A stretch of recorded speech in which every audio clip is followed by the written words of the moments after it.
boy, you brought Carson there, and boy, you know. Oh, so that wasn't you? No. Oh.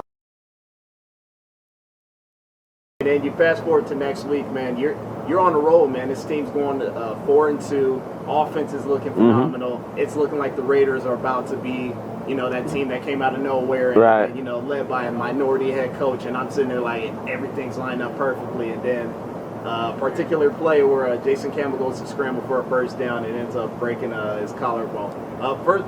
When they were bringing them to the sidelines, how serious did you think it was at that time? I was told that it wasn't going to be good.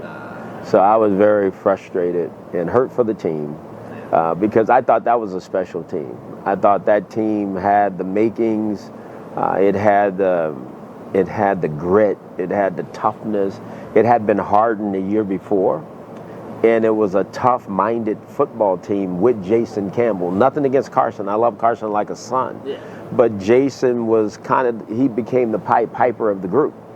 And at that time, Terrell Pryor serving a 5-game suspension, and Week 6 comes around, broken collarbone, and I was suspecting at the time, like, I think this might be the time they play Terrell Pryor. Was there any thoughts about putting him in the game plan or making him the quarterback? Not at all. He just wasn't ready. He was a player who we had in training camp, and we got him late in training camp, and then we could not practice with him. So I knew he wasn't ready to play by no stretch. So we did the right thing by him. Oh, yes, sir, man. And I know this next question, man, the Carson Palmer trade, man. I know you had connections with Carson Palmer.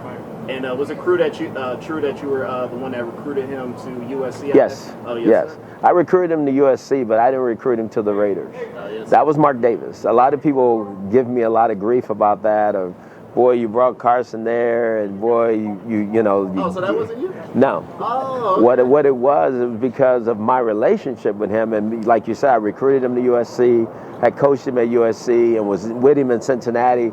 The first thing was, it must be Hugh. But I was asked about him, obviously. Yeah. But Mark was the one that made that happen. Oh, hey, man. Like I said, you dropping new knowledge on me. Yes, absolutely. I thought you were like, you know what? Let me just give this guy a call. No, that was Mark all the way. Oh, dang, man. That's crazy.